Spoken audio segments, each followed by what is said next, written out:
ಪರಮಾರ್ಥಂ ಸಂಪ್ರಕಾಶಯೇ ಅವಿಕ್ಷೇಪೇಣ ಬೋಧಾರ್ಥಂ ಬುದ್ಧ್ಯಂತಾಂ ತದ್ವಿವೇಕಿನಃ ಇಹ ಖಲು ಅಧಿಕಾರಿಣಾಂ ಅಖಿಲ ಕ್ಲೇಶ ನಿವೃತ್ತಿ ವಿಶಿಷ್ಟ ಪರಮಾನಂದಾವಾಪ್ತಿ ನಿದಾನ ಭಗವಜ್ಞಾನಾಯ ಪ್ರವೃತ್ತಾನಾಂ ಅನಂತ ಆಮ್ನಾಯಾನಾಂ ಇತಿ ಕರ್ತವ್ಯತಾರೂಪಾಣಿ ನಾರಾಯಣಾವತಾರ ಪಾದರಾಯಣಕೃತಾನಿ ಬ್ರಹ್ಮಸೂತ್ರಾಣಿ ಅನ್ಯೈಃ ಅನ್ಯಥಾ ವ್ಯಾಖ್ಯಾತಾನಿ ಅಕೃತಪ್ರಾಯಾಣಿ ಮನ್ವಾನೋ ಭಗವಾನ್ ಆನಂದತೀರ್ಥ ಮುನಿಃ ಯಥಾವದ್ ವ್ಯಾಚಿಖ್ಯಾಸುಃ ಭಾಷ್ಯಾನುಭಾಷ್ಯೇ ವಿಧಾಯ ಸಂಕ್ಷೇಪ ಭಾಷ್ಯಮಪಿ ವಿಧಿತ್ಸುಃ ಅಧ್ಯಾಯ ಚತುಷ್ಟಯೋಕ್ತ ಗುಣವಿಶಿಷ್ಟ ಇಷ್ಟ ದೇವತಾ ಗುರುನತಿಪೂರ್ವಂ ಚಿಕೀರ್ಷಿತಂ ಪ್ರತಿಜಾನೀತೆ ನಾರಾಯಣಮಿತಿ ನಾರಾಯಣಂ ಗುಣೈಃ ಸರ್ವೈರುದೀರ್ಣಂ ದೋಷವರ್ಜಿತಂ ಜ್ಞೇಯಂ ಗಮ್ಯಂ ಗುರುಶ್ಚಾಪಿ ನತ್ವಾ ಸೂತ್ರಾರ್ಥ ಉಚ್ಯತೆ. ಇಲ್ಲಿವರೆಗೂ ದಿನನಿತ್ಯ ನಾವು ಚೆನ್ನಾಗಿ ಈ ಪಾಠ ಮುಗಿಯೋವರೆಗೂ ಹೇಳೋ ಪ್ರಯತ್ನನೂ ಮಾಡಬೇಕು. ಈಗಾಗಲೇ ಈ ಭಗವತ್ಪಾದರ ಮೊದಲನೇ ಮಂಗಳ ಶ್ಲೋಕವನ್ನು ವ್ಯಾಖ್ಯಾನ ಮಾಡ್ತಾ ತತ್ವಮಂಜರಿಯಲ್ಲಿ ಮಂತ್ರಾಲಯ ಪ್ರಭುಗಳು ಓಂ ಅಥಾತೋ ಬ್ರಹ್ಮ ಜಿಜ್ಞಾಸ ಈ ಮೊದಲನೇ ಸೂತ್ರದ ವ್ಯಾಖ್ಯಾನ ಈಗ ಹೇಗೆ ಸಂಗ್ರಹಿತವಾಗಿದೆ ಅಣುಭಾಷ್ಯದಲ್ಲಿ ಅನ್ನೋದನ್ನು ತಿಳಿಸ್ತಾರೆ. ವೇದಾಂತ ಸೂತ್ರಗಳಲ್ಲಿ ಮೊದಲನೇ ಸೂತ್ರ ಓಂ ಅಥಾತೋ ಬ್ರಹ್ಮ ಜಿಜ್ಞಾಸ, ಇದು ಮೊದಲನೇ ಸೂತ್ರ. ತದ್ವ್ಯಾಚಷ್ಟೇ ನೋಡಿ, ತತ್ವಮಂಜರಿಯ ವಾಕ್ಯಗಳನ್ನ ಅನುಸಂಧಾನ ಮಾಡೋಣ. ತದ್ವ್ಯಾಚಷ್ಟೇ ಈ ಮೊದಲನೇ ಸೂತ್ರವನ್ನು ವ್ಯಾಖ್ಯಾನ ಮಾಡ್ತಾ ಇದ್ದಾರೆ. ವಿಷ್ಣುರೇವ ವಿಜಿಜ್ಞಾಸ್ಯ ಇತಿ ನೋಡಿ, ಅಣುಭಾಷ್ಯದಲ್ಲಿ ವಿಷ್ಣುರೇವ ವಿಜಿಜ್ಞಾಸ್ಯ ಅಂತ ಪ್ರಾರಂಭ ಆಗಿದೆ ಅಲ್ಲ. ವಿಷ್ಣು ಏವ ವಿಜಿಜ್ಞಾಸ್ಯ, ಆ ಮೂರು ಪದಗಳು ಬ್ರಹ್ಮಸೂತ್ರದ ಮೊದಲನೇ ಸೂತ್ರದ ವ್ಯಾಖ್ಯಾನ ರೂಪವಾಗಿ ಹೊರಟಿತ್ತು. ಬ್ರಹ್ಮಸೂತ್ರದ ಮೊದಲನೇ ಸೂತ್ರ ಯಾವುದು? ಓಂ ಅಥಾತೋ ಬ್ರಹ್ಮ ಜಿಜ್ಞಾಸ, ಇದು ಮೊದಲನೇ ಸೂತ್ರ. ಇದಕ್ಕೆ ವ್ಯಾಖ್ಯಾನವನ್ನ ಆನಂದ ತೀರ್ಥ ಭಗವತ್ಪಾದರು ಅಣುಭಾಷ್ಯದಲ್ಲಿ ವಿಷ್ಣುರೇವ ವಿಜಿಜ್ಞಾಸ್ಯ ಈ ಪದದಿಂದ ಮಾಡಿದ್ದಾರೆ. ಮೂರೇ ಪದ. ಇದರ ಅರ್ಥ ಏನು? ತತ್ವಮಂಜರಿಯಲ್ಲಿ ತಿಳಿಸ್ಕೊಡ್ತಾ ಇದ್ದಾರೆ. ವಿಷ್ಣು ಏವ, ವಿಷ್ಣು ಏವ ಅಂದಾಗ ವಿಷ್ಣು ಶಬ್ದದ ವ್ಯಾಖ್ಯಾನ ಮಾಡಿಕೊಳ್ಬೇಕು. ಮೊದಲೊಂದ್ಸಲಿ ಹೇಳಿದ್ದೆ, ಮಂತ್ರಾಲಯ ಪ್ರಭುಗಳ ಮಾತಿನಲ್ಲಿ ನಾವು ಅದನ್ನು ತಿಳಿದು ಅನುಸಂಧಾನ ಮಾಡಬೇಕು. 24 ನಾಮಗಳಲ್ಲಿ ವಿಷ್ಣು ನಾಮವೂ ಒಂದು. ಕೇಶವಾಯ ಸ್ವಾಹ, ನಾರಾಯಣಾಯ ಸ್ವಾಹ, ಮಾಧವಾಯ ಸ್ವಾಹ ಅಂತ ಹೇಳುವ 24 ನಾಮಗಳಲ್ಲಿ ವಿಷ್ಣು ನಾಮವೂ ಒಂದು. ವಿಷ್ಣವೇ ನಮಃ.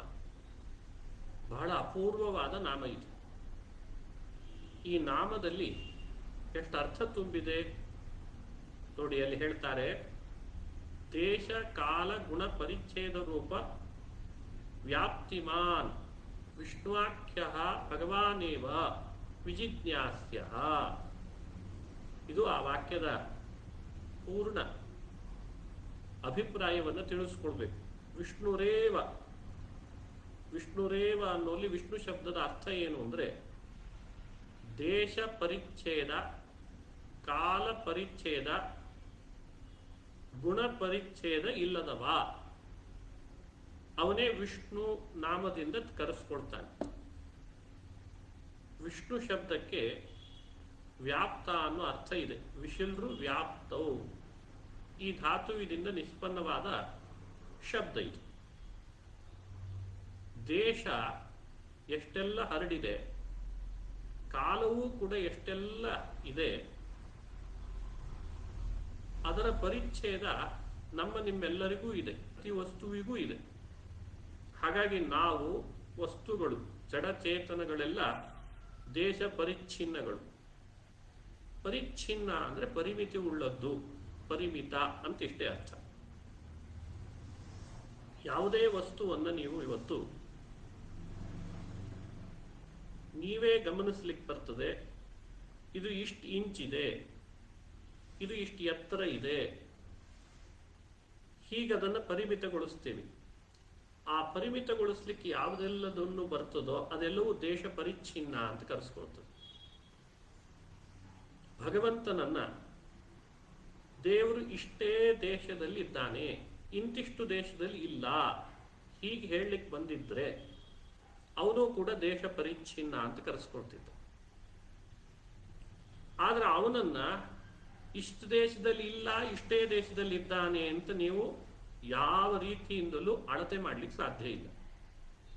ಅದಕ್ಕಾತನನ್ನ ದೇಶ ಪರಿಚ್ಛೇದ ಇಲ್ಲದವ, ದೇಶ ಅಪರಿಚ್ಛಿನ್ನ ಅಂತ ಕರೆದ್ರು.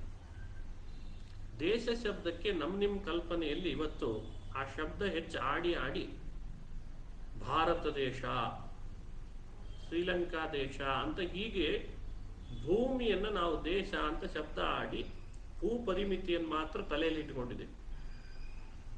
ದೇಶ ಅಂದ್ರೆ ಅದಲ್ಲ. ಇಲ್ಲಿ ದೇಶ ಶಬ್ದ ಇಲ್ಲಿ ಆಡ್ತಾ ಇರೋದು ಒಟ್ಟಾರೆ ಇರುವಂತಹ ಸ್ಪೇಸ್. ಸ್ಪೇಸ್ ಅನ್ನ ದೇಶ, ಪ್ರದೇಶ ವಿಶೇಷ ಅಂತ ಕರೀತಾರೆ. ಈಗ ಪಕ್ಷಿ ಆಕಾಶದಲ್ಲಿ ಹಾರುತ್ತದೆ, ಆದರೆ ಹಾರ್ಲಿಕ್ಕೆ ಅಂತ ಅದರದ್ದೇ ಆದ ಪ್ರದೇಶ ಎಷ್ಟು ಅಂತ ನಾವು ಒಂದು ಲೆಕ್ಕ ಹಾಕ್ಲಿಕ್ಕೆ ಬರ್ತದೆ. ಇವತ್ತು ಇಂತಿಷ್ಟು ಪ್ರದೇಶದಲ್ಲಿ ಹಾರ್ತದೆ, ಹಾರ್ಲಿಕ್ಕಾಗದ ಪ್ರದೇಶವೂ ಅದಕ್ಕಿದೆ ಅಂತ ಹೇಳ್ತೇವಲ್ವ, ಅವಾಗ ಆ ಪಕ್ಷಿಯು ದೇಶ ಪರಿಚ್ಛಿನ್ನ ಅಂತ ಕರೆಸ್ಕೊಳ್ತದೆ. ಉದಾಹರಣೆಗೆ ಮಾತ್ರ ಇದು. ಹಾಗೆ ಭಗವಂತ ದೇಶ ಪರಿಚ್ಛೇದ ಇಲ್ಲದವ ಅಂದ್ರೆ ಇಂತಿಷ್ಟೇ ದೇಶದಲ್ಲಿ ಇರುವವ, ಇಂತಿಷ್ಟು ದೇಶದಲ್ಲಿ ಅವನು ಇಲ್ಲ ಅಂತ ಹೇಳಿಕ್ ಬರಲ್ಲ. ಹಾಗಾಗಿ ಅವನು ದೇಶತಃ ವ್ಯಾಪ್ತ, ಈ ಅರ್ಥದಲ್ಲಿ ವಿಷ್ಣು ಅನ್ನೋ ನಾಮ. ಇನ್ನೊಂದು ಅರ್ಥ ಕಾಲತಃ ಅಪರಿಚ್ಛಿನ್ನ. ಈ ವಸ್ತು ಈ ದಿನಾಂಕಕ್ಕೆ ಹುಟ್ಟಿತು, ಪ್ರಾಡಕ್ಟ್ ತಯಾರಾಯಿತು, ಈ ದಿನಾಂಕಕ್ಕೆ ಎಕ್ಸ್ಪೈರ್, ಈ ದಿನಾಂಕಕ್ಕೆ ನಾಶ ಆಯಿತು. ಹೀಗೆ ಪ್ರತಿ ವಸ್ತುಗಳ ಬಗ್ಗೆ ನೀವಿದನ್ನ ಕಾಲ ನಿಗದಿಪಡಿಸಿ ಹೇಳ್ತೀರಿ. ಹಾಗಾಗಿ ಅವೆಲ್ಲ ಕಾಲ ಪರಿಚ್ಛಿನ್ನ.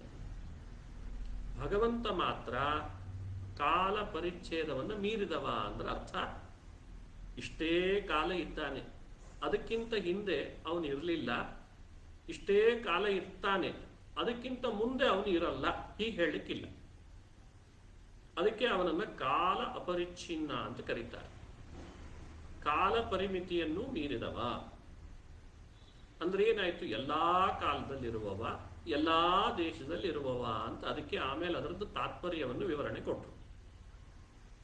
ಹಾಗೆ ಗುಣ ಅಪರಿಚ್ಛಿನ್ನ. ಇಷ್ಟು ಗುಣಗಳು ಇದ್ದಾವೆ, ಇಷ್ಟು ಗುಣಗಳು ಇಲ್ಲ, ಹಾಗಲ್ಲ. ಎಷ್ಟೆಲ್ಲ ಲೋಕದಲ್ಲಿ ಗುಣಗಳಿದ್ದಾವೋ ಲೋಕದಲ್ಲೇ ಇರಬೇಕು ಅಂತಿಲ್ಲ, ಇಲ್ಲದೇ ಇದ್ದದ್ದು ಇದ್ದಾವೆ. ಆ ಎಲ್ಲ ಗುಣಗಳು ಭಗವಂತನಲ್ಲಿ ಇದ್ದಾವಂತೆ. ಅದಕ್ಕೆ ಅವನನ್ನು ಗುಣ ಅಪರಿಚ್ಛಿನ್ನ ಅಂತ ಕರೀತಾರೆ. ಇಂಥದ್ದೊಂದು ಗುಣ ಭಗವಂತನಲ್ಲಿ ಇಲ್ಲ, ತೋರಿಸ್ಲಿಕ್ಕೆ ಸಾಧ್ಯ ಇಲ್ಲ. ಇದು ದೇವರಲ್ಲಿ ಇಲ್ಲ. ಅಂಥ ಅದ್ಭುತ ಭಗವಂತ ನೋಡಿ. ದೇಶ ಅಪರಿಚ್ಛಿನ್ನ, ಕಾಲ ಅಪರಿಚ್ಛಿನ್ನ, ಗುಣ ಅಪರಿಚ್ಛಿನ್ನ. ಈ ಅರ್ಥದಲ್ಲೇ ವಿಷ್ಣು ನಾಮವನ್ನು ನಾವು ಅನುಸಂಧಾನ ಮಾಡಬೇಕು. ಇಂಥ ವಿಷ್ಣು ನಾಮ ಇಷ್ಟ ಅರ್ಥಗರ್ಭಿತವಾದದ್ದು ಯಾರಲ್ಲಿದೆಯೋ ಆ ಭಗವಾನ್ ಷಡ್ಗುಣ ಪೂರ್ಣನಾದವನು ಪ್ರತಿಯೊಬ್ಬ ಮುಮುಕ್ಷುಗಳಿಂದ, ಅಂದ್ರೆ ಮೋಕ್ಷ ಬೇಕು ಅಂತ ಅಪೇಕ್ಷಿಸುವ ನಮ್ಮೆಲ್ಲರಿಂದಲೂ ವಿಜಿಜ್ಞಾಸ್ಯ, ಜಿಜ್ಞಾಸ ಮಾಡಲ್ಪಡಲೇಬೇಕು. ಅವನನ್ನ ನಾವು ಜಿಜ್ಞಾಸೆ ಮಾಡಲೇಬೇಕು. ಅವನ ಜಿಜ್ಞಾಸೆ ಮಾಡದೆ ಹೋದ್ರೆ ಮುಕ್ತಿ ಪಡಿಲಿಕ್ಕಿಲ್ಲ. ಈ ಕಾರಣದಿಂದ ಯಾವೆಲ್ಲ ಶಾಖೆಗಳಲ್ಲಿ ಬ್ರಹ್ಮ ಜಿಜ್ಞಾಸೆ ಮಾಡಬೇಕು ಅಂತ ವಿಧಾನ ಮಾಡಿದೆ, ಅದೆಲ್ಲ ವಿಷ್ಣು ಶಬ್ದದಿಂದ ಕರೆಸಿಕೊಳ್ಳುವ ಪರಬ್ರಹ್ಮನನ್ನೇ ಜಿಜ್ಞಾಸ ಮಾಡ್ಲಿಕ್ಕೆ ವಿಧಾನ ಮಾಡ್ತಿದೆ. ಇದು ಮೊದಲನೇ ಸೂತ್ರದ ವ್ಯಾಖ್ಯಾನ. ಆ ಮೊದಲನೇ ಸೂತ್ರದಲ್ಲಿ ಅಥ ಅತಃ ಅಂತ ಇನ್ನೆರಡು ಪದಗಳಿದ್ದಾವೆ. ಅದಕ್ಕೆ ವಿವರಣೆ ಕೊಡ್ತಾರೆ ಮುಂದೆ, ಅದನ್ನು ಗಮನಿಸಿ. ಅಥ ಅತಃ ಪದೋಕ್ತಾಭ್ಯಾಂ ಅಧಿಕಾರಿ ಫಲಾಭ್ಯಾಂ ವಿಶಿಷ್ಟಯ ಶ್ರವಣ ಮನನ ಧ್ಯಾನ ರೂಪ ಜಿಜ್ಞಾಸೆಯ ವಿಷಯೀ ಕರ್ತವ್ಯ. ಈ ವಾಕ್ಯದ ಅರ್ಥ ಚಿಂತನೆ ಮಾಡೋಣ. ಸೂತ್ರ ಮೊದಲು ಅಥ ಅತಃ ಅಂತಿದೆ ಅಲ್ಲ, ಅಲ್ಲಿ ಅಥ ಮತ್ತು ಅತಃ ಎರಡು ಪದಗಳು ಯಾವುದನ್ನು ಹೇಳ್ತಾವೆ? ಅಧಿಕಾರಿ ಹಾಗೂ ಫಲ, ಈ ಎರಡನ್ನ ಆ ಪದದಿಂದ ತಿಳಿಸಿದ್ದಾರೆ ವೇದವ್ಯಾಸ. ಅಥ ಅಂದ್ರೆ ಅಧಿಕಾರ, ಸಂಪತ್ತಿಯನ್ನ ಪಡೆದುಕೊಂಡ ಮೇಲೆ. ಅತಃ ಫಲ, ಮುಕ್ತಿ ಎಂಬ ಫಲ ಇದೆ, ಆದ್ದರಿಂದ ಮುಕ್ತಿ ಫಲ, ಜ್ಞಾನ ಫಲ, ಭಗವಂತನ ಪ್ರಸಾದ ಫಲ ಇದೆ. ಆದ್ದರಿಂದ ಶ್ರವಣ ಮನನ ಧ್ಯಾನ ರೂಪ ಜಿಜ್ಞಾಸ. ಹಿಂದೆ ಜಿಜ್ಞಾಸ ಮಾಡಲೇಬೇಕು ಅಂತ ಇಷ್ಟೇ ಹೇಳಿತ್ತು. ಜಿಜ್ಞಾಸ ಶಬ್ದದ ವಿವರಣೆ ಈ ವಾಕ್ಯದಲ್ಲಿ ಕೊಟ್ಟರು. ಜಿಜ್ಞಾಸ ಮಾಡಬೇಕು ಅಂದ್ರೆ ಅರ್ಥ ಏನು? ಜಿಜ್ಞಾಸ ಶಬ್ದಕ್ಕೆ ಶ್ರವಣ ಮನನ ಧ್ಯಾನ ಅಂತ ಅರ್ಥ. ವಿಷ್ಣು ಶಬ್ದದಿಂದ ಕರೆಸ್ಕೊಳ್ಳುವವನನ್ನ ಶ್ರವಣ ಮಾಡಬೇಕು, ಅವನ ಬಗ್ಗೆ ಮನನ ಮಾಡಬೇಕು, ಅವನ ಬಗ್ಗೆ ಧ್ಯಾನ ಮಾಡಬೇಕು. ಇದೇ ಜಿಜ್ಞಾಸ್ಯ ಶಬ್ದದ ಅರ್ಥ. ನೋಡಿ, ಜಿಜ್ಞಾಸಾಕ್ಕೆ ವಿಷಯೀ ಕರ್ತವ್ಯ ಅಂದ್ರೆ ಜಿಜ್ಞಾಸಾ ವಿಷಯನನ್ನಾಗಿ ಮಾಡಿಕೊಳ್ಬೇಕು ಅಂತ ಅದರ ಅರ್ಥ. ಅದರದ್ದು ವಿವರಣೆ ತದ್ವಿಷಯಾಸ ಕಾರ್ಯ ಇತಿ ಯಾವತ್. ವಿಷ್ಣು ವಿಷಯಕ ಜಿಜ್ಞಾಸ ಕಾರ್ಯ, ಪ್ರತಿಯೊಬ್ಬರಿಂದ ಮಾಡಲ್ಪಡ್ತಕ್ಕದ್ದು.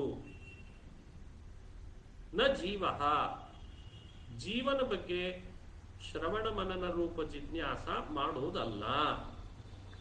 ಆ ಅಭಿಪ್ರಾಯದಿಂದ ವೇದಗಳಲ್ಲಿ ಬ್ರಹ್ಮ ಶಬ್ದವನ್ನಿಟ್ಟು ಜಿಜ್ಞಾಸ ಮಾಡಬೇಕು ಅಂತ ಹೇಳಿದ್ದಲ್ಲ. ಏನ ತದ್ವಿಜಿಜ್ಞಾಸಸ್ವ ಇತ್ಯುಕ್ತಿ ಅಯುಕ್ತ ಸ್ಯಾತ್. ಒಂದು ವೇಳೆ ಜೀವನನ ಜಿಜ್ಞಾಸ ಮಾಡಬೇಕು ಅನ್ನೋದೇ ವೇದಗಳಿಗೆ ಅಭಿಪ್ರಾಯ ಆಗಿದ್ರೆ, ಮತ್ತು ಬ್ರಹ್ಮಸೂತ್ರಕ್ಕೆ ಅಭಿಪ್ರಾಯ ಆಗಿದ್ರೆ, ತದ್ವಿಜಿಜ್ಞಾಸಸ್ವ ತದ್ ಬ್ರಹ್ಮ ಅಂತ ವೇದದಲ್ಲಿ ಬ್ರಹ್ಮ ಶಬ್ದವನ್ನು ಹಾಕಿ ಅವನನ್ನ ವಿಜಿಜ್ಞಾಸ ಮಾಡ್ರಿ ಅಂತ ವಿಧಾನ ಮಾಡಿದ್ದು ಸರಿ ಹೋಗ್ತಿರ್ಲಿಲ್ಲ, ಅನುಪಪತ್ತಿ ಬರ್ತದೆ. ಇಷ್ಟು ಅದನ್ನು ನಾವು ಅನುಸಂಧಾನ ಮಾಡಬೇಕು. ನೋಡಿ, ಈ ಒಟ್ಟು ಪ್ರಗಟ್ಟಿಕಾದ ಅಭಿಪ್ರಾಯವನ್ನ ನಾವು ಈಗ ಅನುಸಂಧಾನ ಮಾಡಿದ್ವಿ. ಸೂತ್ರ ಅಥ ಅಥೋ ಬ್ರಹ್ಮ ಜಿಜ್ಞಾಸ, ಮೊದಲು ಓಂಕಾರ ಸೇರ್ಕೊಂಡಿದೆ. ಓಂ ಅಥ ಅಥೋ ಬ್ರಹ್ಮ ಜಿಜ್ಞಾಸ, ಅಥ ಅಥೋ ಬ್ರಹ್ಮ ಜಿಜ್ಞಾಸ. ಅದರ ವ್ಯಾಖ್ಯಾನವನ್ನು ಮಂತ್ರಾಲಯ ಪ್ರಭುಗಳು ಈ ಪ್ರಗಟ್ಟಿಕಾದಲ್ಲಿ ಅಣುಭಾಷ್ಯಕ್ಕೆ ಸ್ಪಷ್ಟವಾದ ತಿಳುವಳಿಕೆಯನ್ನು ಕೊಡುವಂತೆ ತಿಳಿಸಿಕೊಟ್ರು. ಅಣುಭಾಷ್ಯದ ವಾಕ್ಯ ಈ ಸೂತ್ರಕ್ಕೆ ಸಂಬಂಧಪಟ್ಟದ್ದು ವಿಷ್ಣುರೇವ ವಿಜಿಜ್ಞಾಸ್ಯ. ಆ ಪದವನ್ನ ಎಷ್ಟು ಸ್ಪಷ್ಟವಾಗಿ ವಿವರಣೆ ಕೊಟ್ಟರು ನೋಡಿ. ಸೂತ್ರಕ್ಕೆ ವ್ಯಾಖ್ಯಾನ ಅಣುಭಾಷ್ಯ, ಅಣುಭಾಷ್ಯಕ್ಕೆ ವ್ಯಾಖ್ಯಾನ ಮಂತ್ರಾಲಯ ಪ್ರಭುಗಳ ತತ್ವಮಂಜರಿ. ನಾವು ಗಮನಿಸ್ತಾ ಬರ್ತಾ ಇದ್ದೇವೆ. ದೇಶ ಕಾಲ ಗುಣ ಪರಿಚ್ಛೇದ ಇಲ್ಲದ ವ್ಯಾಪ್ತನಾದ ಆ ವಿಷ್ಣು ಎಂಬ ಶಬ್ದದಿಂದ ಕರೆಸಿಕೊಳ್ಳುವ ಭಗವಂತನೇ ಪ್ರತಿಯೊಬ್ಬ ಮುಮುಕ್ಷುಗಳಿಂದಲೂ ಜಿಜ್ಞಾಸ ಮಾಡಲೇಬೇಕಾದವನು. ಹಾಗಾಗಿ ಅವನ ಜಿಜ್ಞಾಸೆ ಮಾಡಲೇಬೇಕು. ಶಮ ದಮ ಮುಂತಾದ ಅಧಿಕಾರವನ್ನು ಸಂಪಾದಿಸಿದ ನಂತರ ಮುಕ್ತಿ ಬೇಕು ಅಂತ ಬಯಸ್ತಾ ಇರ್ತೇವೆ. ಸಂಸಾರದಿಂದ ಮೋಕ್ಷ ಬೇಕು ಅಂತ. ಆ ಮುಕ್ತಿ ನಮಗೆ ಭಗವಂತನ ಪ್ರಸಾದದಿಂದ, ಅವನ ಸಾಕ್ಷಾತ್ಕಾರದಿಂದ ಪಡೀಲಿಕ್ಕಾಗ್ತದೆ. ಆ ಸಾಕ್ಷಾತ್ಕಾರ, ಪ್ರಸಾದ ಹಾಗೂ ಮುಕ್ತಿ ಇವುಗಳಿಗೆ ಸಾಧನೆ ಯಾವುದು? ಇವುಗಳು ಪಡಿಬೇಕು ನಮಗೆ ಜ್ಞಾನ ಭಗವಂತನದು, ಪಡಿಬೇಕು ನಾವು ಮುಕ್ತಿಯನ್ನ ಅಂದ್ರೆ ಅವುಗಳಿಗೆ ಉಪಾಯ ಯಾವುದು? ಶ್ರವಣ ಮನನ ಧ್ಯಾನ ರೂಪವಾದ ಭಗವಂತನ ಜಿಜ್ಞಾಸ. ನೋಡಿ, ನಾವೆಲ್ಲ ಸಂಸಾರದಲ್ಲಿದ್ದೇವೆ, ಬಹು ಕ್ಲೇಶಗಳನ್ನು ಅನುಭವಿಸುತ್ತಿದ್ದೇವೆ. ಇದರಿಂದ ಪಾರ ಆಗಬೇಕು ಅಂದ್ರೆ ಇದಕ್ಕೇನು ಉಪಾಯ? ಪಾರಾಗಲಿಕ್ಕೆ ಭಗವಂತನ ಸಾಕ್ಷಾತ್ಕಾರ, ಅವನ ಅನುಗ್ರಹ, ಅದು ಮಾತ್ರ ಮಾಡ್ತದೆ, ಇದರಿಂದ ಪಾರು ಕಾಣಿಸ್ತದೆ. ಹಾಗಾದ್ರೆ ಅವನ ಸಾಕ್ಷಾತ್ಕಾರ ಫಲ, ಅವನ ಅನುಗ್ರಹ ರೂಪ ಫಲ ಈ ಸಂಸಾರದಿಂದ ಮುಕ್ತಿ ಅನ್ನುವಂತಹ ಫಲ ಯಾವುದರಿಂದ ಸಿಗ್ತದೆ? ಆ ಭಗವಂತನ ಶ್ರವಣ, ಭಗವಂತನ ಬಗ್ಗೆ ಮನನ ಧ್ಯಾನ ಮಾಡಿದ್ರೇ ಸಿಗ್ತದೆ. ಹಾಗಾಗಿ ವೇದಗಳಲ್ಲಿ ಶಾಖೋಪಶಾಖೆಗಳಲ್ಲಿ ಮೋಕ್ಷ ಬಯಸುವ ನಮ್ಮಂತಹ ಜೀವನ ಕುರಿತೆ ತದ್ವಿಜಿಜ್ಞಾಸಸ್ವ ತದ್ಬ್ರಹ್ಮ, ಆ ಬ್ರಹ್ಮನನ್ನ ಜಿಜ್ಞಾಸೆ ಮಾಡು ಅಂತ ವಿಧಾನ ಮಾಡ್ತದೆ. ಬ್ರಹ್ಮ ಅಂದ ಶಬ್ದವನ್ನೇ ಹಾಕಿ ವಿಷ್ಣು ಶಬ್ದದ ಸಮಾನ ಅರ್ಥವಾದ ಬ್ರಹ್ಮ ಶಬ್ದವನ್ನು ಹಾಕಿದ್ರಿಂದ ವಿಷ್ಣು ಜಿಜ್ಞಾಸೆಯನ್ನೇ ವಿಧಾನ ಮಾಡ್ತದೆ ವೇದಗಳು, ಹೊರತು ಜೀವನ ಜಿಜ್ಞಾಸೆಯನ್ನು ಅದು ವಿಧಾನ ಮಾಡಲ್ಲ. ಹೀಗೆ ವೇದಾರ್ಥವನ್ನು ನಿರ್ಣಯ ಮಾಡಿಕೊಳ್ಳ್ರಿ. ನೋಡಿ, ಇದೆಲ್ಲ ಜಿಜ್ಞಾಸಾ ವಿಧಾಯಕ ಅನಂತ ಶಾಖೋಪಶಾಖೆಗಳಲ್ಲಿ ಬಂದ ನಿರ್ಣಾಯಕವಾದ ಸೂತ್ರ ಇದು. ಶಾಖೋಪಶಾಖೆಗಳಲ್ಲಿ ಬಂದ ವಿಷಯವನ್ನು ನಿರ್ಣಯ ಮಾಡ್ಲಿಕ್ಕೆ ಬಂದಂತಹ ಸೂತ್ರ. ಹೀಗೆ ಅನುಸಂಧಾನ ಮಾಡಬೇಕು. ಮೊದಲನೇ ಪ್ರಕಟ ಇಲ್ಲಿಗೆ ಆಯ್ತು. ಮೊದಲಂದ್ರೆ ಇದು 6ನೇ ಪ್ರಕಟ ನಾವು ನೋಡಿದ್ದು. 6 ಅಂತಲ್ಲಿ ಹಾಕಿದ್ದಾರೆ, ನೀವು ನೋಡ್ಕೊಳ್ತಾ ಇದ್ದೀರಿ. ಮುಂದಿಂದು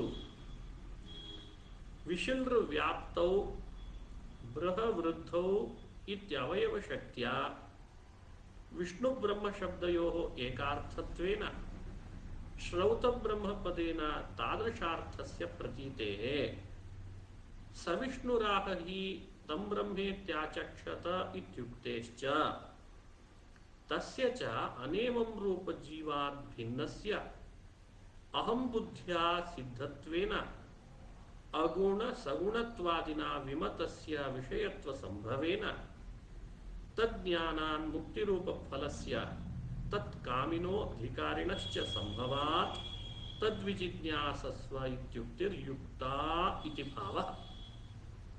ಇದು ಮುಂದಿನ ಪ್ರಕಟ ತತ್ವಮಂಜರಿಯಲ್ಲಿ ನಾನು ಓದಿದ್ದು. ಎಲ್ಲರೂ ಅದನ್ನು ಚೆನ್ನಾಗಿ ಗಮನ ಹರಿಸಬೇಕು. ವಿಷ್ಣು, ಈ ಬ್ರಹ್ಮ, 2 ಶಬ್ದಗಳಿದ್ದಾವಲ್ಲ, ವಿಷ್ಣು ಮತ್ತು ಬ್ರಹ್ಮ, ಈ 2 ಶಬ್ದಗಳು ಒಬ್ಬನನ್ನೇ ಹೇಳ್ತದೆ. ಬ್ರಹ್ಮ ಅಂದ್ರು ವಿಷ್ಣು ಅಂದ್ರು ಒಬ್ಬನನ್ನೇ ಹೇಳ್ತದೆ. ಹೇಗೆ? ಅದನ್ನು ಮಂತ್ರಾಲಯ ಪ್ರಭುಗಳು ಬಹಳ ಅದ್ಭುತವಾಗಿ ಅನುಸಂಧಾನ ಮಾಡಿಸ್ತಾರೆ. ವೇದವ್ಯಾಸರು ಸೂತ್ರ ಬರೆಯುವಾಗ ಬ್ರಹ್ಮ ಶಬ್ದ ಹಾಕಿ ಬರೆದ್ರು ಅಲ್ವಾ? ಅಥಾತೋ ಬ್ರಹ್ಮ ಜಿಜ್ಞಾಸ, ಅಲ್ಲಿ ಬ್ರಹ್ಮ ಶಬ್ದ ಕೇಳಿಸ್ತಾ ಇದೆ. ವೇದದಲ್ಲಿಯೂ ಕೂಡ ತದ್ವಿಜಿಜ್ಞಾಸಸ್ವ ತದ್ ಬ್ರಹ್ಮ ಅಂತ ಬ್ರಹ್ಮ ಶಬ್ದ ಇದೆ. ಭಗವತ್ಪಾದರು ಆ ವೇದ, ಬ್ರಹ್ಮಸೂತ್ರ ಇವುಗಳನ್ನು ಮನಸ್ಸಿನಲ್ಲಿ ಇಟ್ಟುಕೊಂಡು ತಾವು ಬ್ರಹ್ಮ ಶಬ್ದಕ್ಕಿಂತ ಯಾವ ಶಬ್ದ ಹಾಕಿಬಿಟ್ರು? ವಿಷ್ಣು ಶಬ್ದ ಹಾಕಿಬಿಟ್ರು. ಅವರು ಬ್ರಹ್ಮ ಜಿಜ್ಞಾಸ್ಯ ಅಂತ ಅನ್ಬೋದಾಗಿತ್ತಲ್ಲ. ವಿಷ್ಣುರೇವ ವಿಜಿಜ್ಞಾಸ್ಯ ಅನ್ನೋದ್ರ ಬದಲು ಬ್ರಹ್ಮ ಏವ ವಿಜಿಜ್ಞಾಸ್ಯ ಅಂತ ಹೀಗೇನಾದ್ರೂ ಹೇಳ್ಬೋದಾಗಿತ್ತಲ್ಲ. ಆದ್ರೆ ಬ್ರಹ್ಮ ಶಬ್ದವನ್ನು ಆಡದೆ ವಿಷ್ಣು ಶಬ್ದ ಹಾಕಿದ್ರು. ಯಾವ ಅಭಿಪ್ರಾಯದಿಂದ ಹಾಕಿದ್ರು ತಿಳಿಬೇಕಲ್ಲ. ಅದಕ್ಕೆ ವಿಷ್ಣು ಶಬ್ದ ಹಾಕಿದ್ದು ಬ್ರಹ್ಮ ಶಬ್ದದ ಸಮಾನ ಅರ್ಥ ಇದು ಅಂತ ತಿಳಿಸಿ ಶಿಷ್ಯರಿಗೆ ವಿವರಣೆ ಕೊಡಬೇಕಾಗಿದೆ. ಆದ್ರಿಂದಲೇ ವೇದಗಳಲ್ಲಿ ಎಲ್ಲೇ ಬ್ರಹ್ಮ ಶಬ್ದದಿಂದ ಜಿಜ್ಞಾಸಾ ವಿಧಾನ ಮಾಡಿದೆ ಆದರೂ ಆ ಬ್ರಹ್ಮ ಶಬ್ದದ ಅರ್ಥನಾದ ವಿಷ್ಣು ಅಂತ ಹೇಳಿ ತಿಳಿದು ಅವನನ್ನೇ ಜಿಜ್ಞಾಸ ಮಾಡಬೇಕು ಅಂತ ವಿಧಾನ ಮಾಡ್ಲಿಕ್ಕೆ ಹೊರಟಿದೆ ಅಂತ ವ್ಯಾಖ್ಯಾನ ಮಾಡಬೇಕು. ಅದಕ್ಕೆ ನಾಳೆ ಆ ವಿಷ್ಣು ಬ್ರಹ್ಮ ಶಬ್ದ ಸಮಾನಾರ್ಥ ಯಾಕೆ ಅನ್ನೋ ಅಂಶವನ್ನು ಈ ಪ್ರಕಟದಲ್ಲಿ ಬಂದದ್ದು ನಾವು ನೋಡೋಣಂತೆ. ಇವತ್ತಿನ ಪಾಠದಲ್ಲಿ ಏನಾದರೂ ಪ್ರಶ್ನೆಗಳಿದ್ರೆ ಕೇಳ್ಕೊಳ್ಬೋದು. ಪ್ರಕಟ